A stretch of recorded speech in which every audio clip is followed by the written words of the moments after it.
mistr Zbyněk Macháček.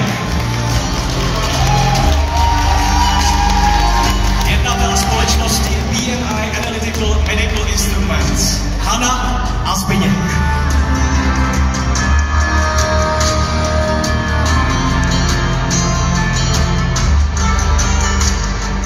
Dobrý večer. Prosím, otočte se, aby vás viděli všichni zepředu. Tak, teď je to na vás. Tak já jsem dostal letos, že to musí být trošku těžší než loni. Zkuste mikrofon k ústům, aby to bylo slyšet pořádně. Děkuji. Těžší, že by to mělo být letos než loni, takže já bych se vás zeptal, kam mi to paní Kaderková napsala. Tak dobře. Jste říkala, že vaše záliba je uklízení? Ano, ráda uklízím. Tak řeším velký problém teď, jo. Jestli si mám vybrat domů centrální vysavač, anebo si mám na každém patře koupit, co byste dělala vy? Solový vysavač. A když, tak jak? Zvolila bych asi centrální vysavač a velice příjemnou obsluhu, která bude tento vysavač obsluhovat.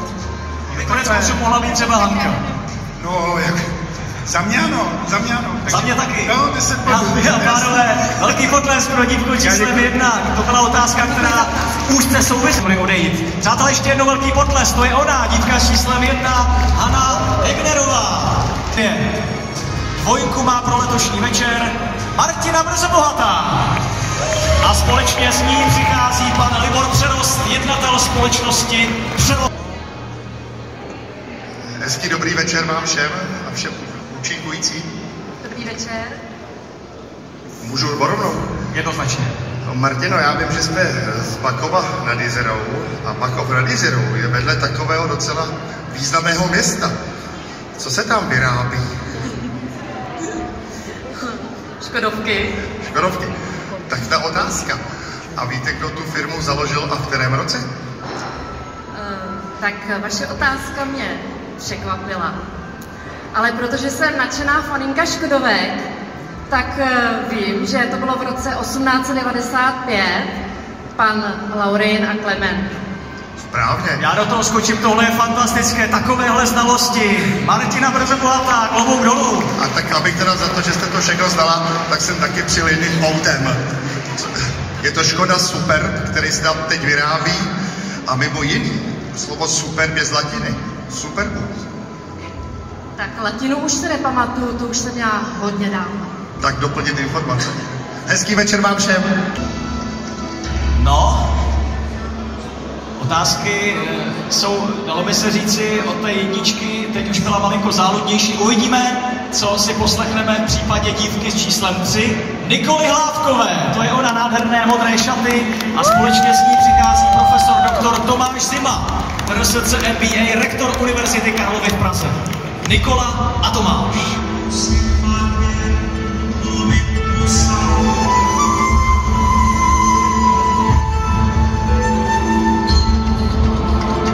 Dobrý večer. Dobrý večer. Dobrý večer. Tak já jsem se díval, jaké máte záliby a ty mě přivedli ke 3 jednoduchým otázkám. Jednomu slovu jsem nerozuměl a to je, že jedna z vašich zálib je piloxy. Co to je? A to myslím, že mnoho lidí v sále neví. Potom jsem se díval, že ráda tancujete, tak bych se vás zeptal, jaký tanec máte nejraději a proč.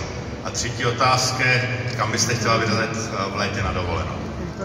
Takže vlastně piloxing je cvičení, kde máte na rukou půlkilové závaží a boxujete do prázdna do rytmu hudby. Chtěla bych se podívat do Řecka, kde jsou velmi zajímavé památky, jako jsou různé chrámy, tak tam jsem se ráda podívala. A tanec určitě mám ráda hip-hop, protože je to víc rytmičtější a tancuje se mi mnohem líp než twerk. Děkuji. Bylo to dostačující, já myslím, že naprosto. Dámy a pánové, dívka s číslem 3, Nikola Hlávková a pan profesor Tomáš Zima. Děkujeme. Já osobně musím konstatovat, že v podání Nikoly se mi moc líbil ten takzvaný twerk, jaksi takové to speciální kroucení zadní částí těla, které nám Nikola předvedla při promenádě v Sestřičkovském. Třeba se něčeho podobného ještě při finále dočkáme. Takže ještě jednou velký potlesk pro dívku s číslem 3, Nikolu Hlávkovou. Díky. A ruku v ruce přichází s paní doktorkou Martinou Šochmanovou, MBA, prezidentkou České asociace sester. Tak ještě jednou dobrý večer ode mě. Dobrý večer. Říká se, že nic se neděje náhodou. Já když jsem si vás vylosovala, tak jsem po velmi krátkém rozhovoru zjistila, že opravdu to asi není náhoda, protože máme strašně společných věcí. A to nejen obor kardiologie. Ale vy jste mě strašně zaujala ve vaší řeči tím, že jste říkala, že děláte pravidelné kontroly všem hasičům z vašeho celého kraje. A to je přesně to krásné pracovní prostředí, které bych přála všem sestrám. Působí to i na vás, takhle motivačně? Jednou za 2 roky přijdou k nám do ambulance šlapat na kole na vyšetření veloergometrie 60 hasičů z celého okresu Blansko. A to je teda chvíle, na kterou se s mojí paní doktorkou vždycky moc těšíme. A je to takové příjemné zpestření naší práce. A všechny sestřičky z celé nemocnice nám to závidí a chtějí v tu dobu chodit k nám na exkurzi. Naprosto chápu, děkuji vám. Já myslím, že to byl krásný příspěvek. 5. Lenka Školníková v doprovodu profesora Jana Pirka. Přednostní kardiocentrajkem. Ani při jedné soutěži je to stálice poroty a jsem zvědavý na jeho otázku. Dobrý večer. Já než se Lenka vydýchá, jo, aby nebyla nervózní, já vám na ní prozradím jednu věc. Oni všechny ty finalistky byly nervózní a Lenka jim pro uklidněnou přivezla prej výbornou hruškovici. A všichni ji ochutnali a teď jsou proto tak veselí a klidní. Lenko, vy pocházíte od Pardubic. Jestli pak víte, zač je v Pardubicích perník? Dobrý večer, dámy a pánové. Zač je v Pardubicích perník? Asi tak, zač je v Praze, pane profesor Loket. Prosím? Zač je v Praze, pane profesor Loket. Je to tak přesně, ano. Je to dostačující všechno pro vás, ano. Dámy a pánové, tolik tedy dívka číslem 5 Lenka Školníková. A trošičku záludná otázka pana profesora, dívku číslem 7 Petru Hašlíkovou. Společně s ní přichází pan doktor inženýr Miloslav Ludvík, MBA, ředitel fakultní nemocnice v Motole. Pane doktore, je to vaše. Tak dobrý večer, Petro. Já se vás nebudu ptát na to, co určitě musí vědět každá správná mysl, a to je to, že musí bojovat za světový mír. Já se vás spíš zeptám na nějaký žhavý problém ze současného zdravotnictví. Vy jste pokoruje magistra, takže máte velkou naději, že byste se jednou mohla stát třeba hlavní sestrou nemocnice, třeba i té největší nemocnice. Hlavní sestra naše, co tamhle sedí, mi to promine. A teď si představte, že budete řešit ten nejdůležitější problém, který dneska je. Nejsou sestry. No a přijde za váma ředitel nemocnice a říká, že má 3 možnosti, jak ty sestry získat. Tak první možností je, že každá dostane služební automobil. Druhou možností je, že každé zdvojnásobí plat. Třetí možností je, že vyhodí všechny staré, ošklivé a ženaté doktory a veme mladé, krásné a svobodné. Co si vyberete? Já se obávám toho, že většina sester touží po vyšším platu. Je mě to moc líto, ale i když automobil je úžasný, je to úžasné, ale je to teď hned na chvilku. A ti lékaři, úcta ke všem lékařům, to samozřejmě, ale občas máme taky doma toho svého. Tak opravdu ten plát, já se bojím, že ano. Je mi líto. Děkuji. Víze Holtývou světem. Hana Doležalová a společně s ní přichází pan doktor Martin Kuncek, jednatel společnosti B. Braun Avitum a člen vedení skupiny B. Braun v České republice a Slovenské republice. Dobrý večer. Dobrý večer, dámy a pánové, ještě jednou. Dobrý večer. Dobrý večer, Anko. Já půjdu rovnou k věci. Vy jste taková akční dáma, máte za sebou spoustu změn, stěhování za prací ze Šumperka do Brna, to se v České republice moc nevidí. Bude tohle finále taky takovou další velkou změnou v životě? Když ano, tak jakou? Určitě je to nádherný zážitek a všem bych je doporučila a velký dík patří vám všem. Dále si myslím, že jsme všichni poznali nový okruh přátel, poznali jsme zajímavé kontakty, které v budoucnu určitě bude hodné využít.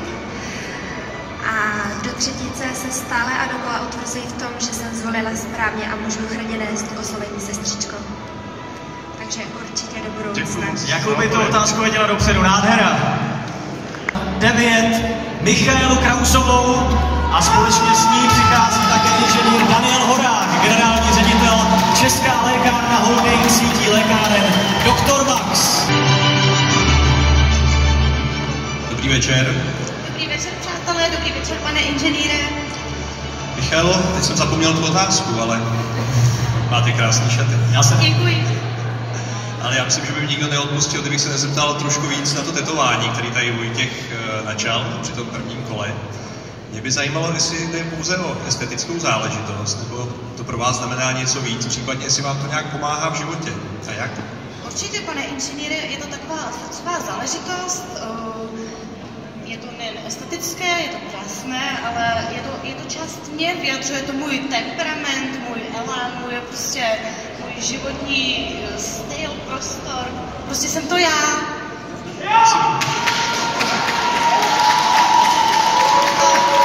Já myslím, vy to asi nevidíte, ale ten drak je jako živý. Děkuju. To je ten můj temperament. Já myslím, že i Míša Krausová je hodně živá. Dámy a pánové, dívka s číslem 9, Michála Krausová, děkujeme, pane inženýre. Danieli Horáku také za vaši otázky. K nám představil dívku s číslem 10, Michaelu Kostelejovou. Společně s ní přichází pan inženýr Tomáš Kolář, MBA, Managing Director Linet Group SE. Je to vaše, pane inženýr. Míšo, ty jsi na sebe prozradila, že v poslední době si propadla takové speciální hře Escape, kdy se musíte během velmi krátkého času rychle dostat se malou skupinou přátel z uzavřené místnosti, která se mezi tím proměnila ve vězení pomocí inteligence, rychlého managementu. Mě by zajímalo, co si z toho přinášíš do svého života v terénu, protože pracuješ jako terénní pracovnice v domácí péči. Krásný dobrý večer, děkuji Tomáši za krásnou otázku. Do mé práce to přináší určitě komunikativnost, spolupráci, vědět, co vlastně jakoby čekáte, přemýšlet u toho a vlastně je to týmová práce, jelikož domácí péče je opravdu o týmové práci sester. Díky, to si domácí péče asi představujeme všichni. Díky. Dámy a pánové, děkujeme moc, to je dívka